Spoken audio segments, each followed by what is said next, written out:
ಪತ್ನಿಯಾದವಳು ತನ್ನ ಜೀವನದಲ್ಲಿ ಕೆಲವು ವಿಷಯಗಳನ್ನು ಪತಿಯೊಂದಿಗೆ ಹಂಚಿಕೊಳ್ಳೋದಿಲ್ಲವಂತೆ.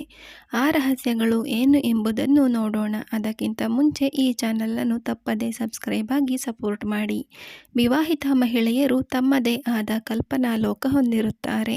ಮದುವೆಗೂ ಮುಂಚೆ ಮತ್ತು ನಂತರ ಹೇಗಿರಬೇಕು ಎಂದು ಕನಸು ಕಂಡಿರುತ್ತಾರೆ. ಆದರೆ ಅವರು ಮದುವೆ ಬಳಿಕ ತಮ್ಮ ಕನಸನ್ನು ಬಹುತೇಕ ಪತಿ ಜೊತೆ ಹಂಚಿಕೊಳ್ಳಲು ಬಯಸುವುದಿಲ್ಲ.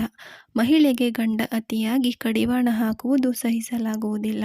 ಮಹಿಳೆಗೆ ದೈಹಿಕ ಸಂಬಂಧ ಮಾಡುವ ಆಸಕ್ತಿ ಬಂದರೂ ಸಹ ಮುಜುಗರದಿಂದ ತನ್ನ ಪತಿಯ ಬಳಿ ಮುಚ್ಚಿಡುತ್ತಾಳೆ. ಮಹಿಳೆಗೆ ಮೂಡಿಲ್ಲದಿದ್ದರೂ ಹಾಸಿಗೆಗೆ ಕರೆಯುವ ಗಂಡ ಎಂದರೆ ಮಹಿಳೆಗೆ ತುಂಬ ಕೋಪ. ಆದರೂ ಅದನ್ನು ತೋರಿಸದೆ ಸುಮ್ಮನಿರುತ್ತಾಳೆ. ಮಹಿಳೆಗೆ ಪತಿಯು ಕೇವಲ ದೈಹಿಕ ಸುಖಕ್ಕಾಗಿ ಉಪಯೋಗಿಸುವ ವಸ್ತುವಾಗಲು ಇಷ್ಟವಿರುವುದಿಲ್ಲ. ಆಕೆಗೆ ಮನೆಯ ಯಜಮಾನಿಯ ಪಟ್ಟ ಕೂಡ ಬೇಕಾಗಿರುತ್ತದೆ. ಮಹಿಳೆಗೆ ತಾನು ಮಾಡಿದ ಅಡುಗೆ ಚೆನ್ನಾಗಿಲ್ಲದಿದ್ದರೆ ಹೇಳುವ ಗಂಡ ಅಡುಗೆ ಚೆನ್ನಾಗಿದ್ದಾಗ ಹೇಳದಿದ್ದರೆ ಬಲು ಕೋಪ ಬಂದರೂ ತೋರಿಸುವುದಿಲ್ಲ. ಮಹಿಳೆಯು ಅಲಂಕಾರ ಮಾಡಿಕೊಳ್ಳಲು ಬಲು ಇಷ್ಟಪಡುತ್ತಾಳೆ. ಆಗ ಗಂಡ ಹೊಗಳದಿದ್ದರೆ ಖಂಡಿತ ಅನುಮಾನಿಸುತ್ತಾಳೆ. ಮಹಿಳೆಗೆ ಗಂಡನಾದವನು ತನ್ನ ಮಾತನ್ನು ಮಾತ್ರ ಕೇಳಬೇಕು. ಅತ್ತೆ ಮಾತನ್ನು ಅಥವಾ ಕುಟುಂಬದವರ ಮಾತನ್ನು ಕೇಳುವುದನ್ನು ಅಷ್ಟು ಸಹಿಸುವುದಿಲ್ಲ. ಮಹಿಳೆಗೆ ತನ್ನ ಗಂಡ ಪರ ಹೆಂಗಸರು ಬಳಿ ಮಾತನಾಡುವುದು ಇಷ್ಟವಾಗುವುದಿಲ್ಲ. ಆದರೆ ಅದನ್ನು ಗಂಡನ ಬಳಿ ಹೇಳದೆ ಅವರನ್ನು ಗಮನಿಸುತ್ತಿರುತ್ತಾಳೆ. ಮಹಿಳೆಗೆ ತನ್ನ ತವರು ಮನೆಯ ಕಡೆ ಜಾಸ್ತಿ ಒಲವು ತೋರುವ ತನ್ನ ತಂದೆ ತಾಯಿಯನ್ನು ಗೌರವಿಸುವ ಗುಣ ಇರುವ ಗಂಡ ಎಂದರೆ ಬಲು ಇಷ್ಟ. ಮಹಿಳೆಗೆ ತನ್ನ ಗಂಡ ಅವಳ ಹುಟ್ಟುಹಬ್ಬ, ಆನಿವರ್ಸರಿ ಮರೆಯಬಾರದು. ಏನಾದರೂ ಸರ್ಪ್ರೈಸ್ ಗಿಫ್ಟ್ ಕೊಡಬೇಕೆಂಬ ಆಸೆ ಜಾಸ್ತಿ ಇದ್ದು ನೆರವೇರದಿದ್ದರೆ ಖಂಡಿತ ಬೇಜಾರಾಗುತ್ತಾಳೆ. ಕೆಲವರು ಹೇಳುತ್ತಾರೆ, ಕೆಲವರು ಹೇಳುವುದಿಲ್ಲ ಅಷ್ಟೇ. ಮಹಿಳೆಗೆ ತನ್ನ ಗಂಡ ತನಗೆ ಜಾಸ್ತಿ ಪ್ರಾಮುಖ್ಯತೆ ಕೊಡಬೇಕು, ತನ್ನ ಜೊತೆ ಜಾಸ್ತಿ ಸಮಯ ಕಳೆಯಬೇಕು ಎಂಬ ಹಂಬಲ ಹೊಂದಿರುತ್ತಾಳೆ.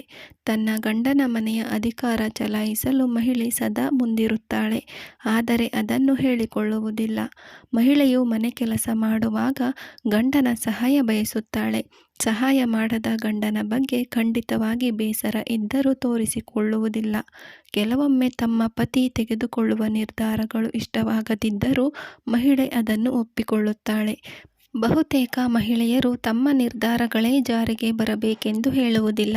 ಮಹಿಳೆಯರು ಮನೆಯ ಖರ್ಚು ವೆಚ್ಚಗಳಲ್ಲಿ ಹಣ ಉಳಿಸುವ ಗುಣ ಹೊಂದಿರುತ್ತಾರೆ.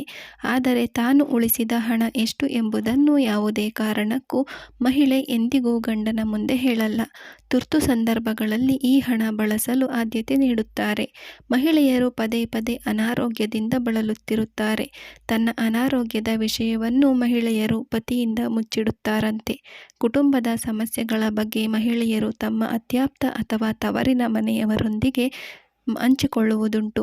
ಆದರೆ ಈ ಬಗ್ಗೆ ಗಂಡ ಕೇಳಿದರೆ ನಾನು ಯಾರಿಗೂ ಈ ವಿಷಯ ಹೇಳಿಲ್ಲ ಎಂದು ಹೇಳುತ್ತಾರಂತೆ. ಮಹಿಳೆಯು ತನ್ನ ತವರು ಮನೆಯ ಗುಟ್ಟುಗಳನ್ನು ಗಂಡನ ಮನೆಯಲ್ಲಿ ಹೇಳುವುದಿಲ್ಲ. ಮಹಿಳೆಗೆ ಯಾವಾಗಲೂ ತನ್ನ ಗಂಡ ಬೇರೆಯವರಿಗಿಂತ ಬುದ್ಧಿವಂತ, ಶ್ರೀಮಂತ ಆಗಬೇಕೆಂಬ ಆಸೆ ಇರುತ್ತದೆ. ಮಹಿಳೆಯು ಮಕ್ಕಳನ್ನು ಗಂಡ ಹೊಡೆಯುವುದನ್ನು ಸಹಿಸುವುದಿಲ್ಲ. ಮಹಿಳೆಗೆ ಆಭರಣ ಎಂದರೆ ಬಲು ಪ್ರೀತಿ. ಆದರೂ ಗಂಡನೇ ಮುಖ್ಯ ಆಭರಣ ಅಂತ ಹೇಳುತ್ತಾಳೆ. ಮಹಿಳೆಯು ತನ್ನ ಸಂಸಾರಕ್ಕಿಂತ ಬೇರೆಯವರ ಸಂಸಾರವೇ ಸುಖವಾಗಿದೆ ಎಂಬ ಭಾವನೆ ಹೊಂದಿರುತ್ತಾಳೆ. ಏನೇ ಆಗಲಿ, ಒಂದು ಹೆಣ್ಣು ತನ್ನ ಎಲ್ಲ ಬಯಕೆಗಳನ್ನು ಮರೆತು ಸರ್ವಸ್ವವೂ ಗಂಡನೇ ಎಂದು ಬದುಕುತ್ತಾಳೆ. ಅದಕ್ಕೆ ಒಂದು ಮೆಚ್ಚುಗೆ ಕೊಡಲೇಬೇಕು. ಸ್ನೇಹಿತರೆ, ಈ ಮಾಹಿತಿ ನಿಮಗೆ ಇಷ್ಟವಾಗಿದ್ದರೆ ದಯವಿಟ್ಟು ಲೈಕ್ ಮಾಡೋದನ್ನು ಖಂಡಿತ ಮರಿಬೇಡಿ. ಹಾಗೂ ತಪ್ಪದೆ ಈ ಚಾನಲ್ಗೆ ಸಬ್ಸ್ಕ್ರೈಬ್ ಆಗಿ. ಧನ್ಯವಾದಗಳು.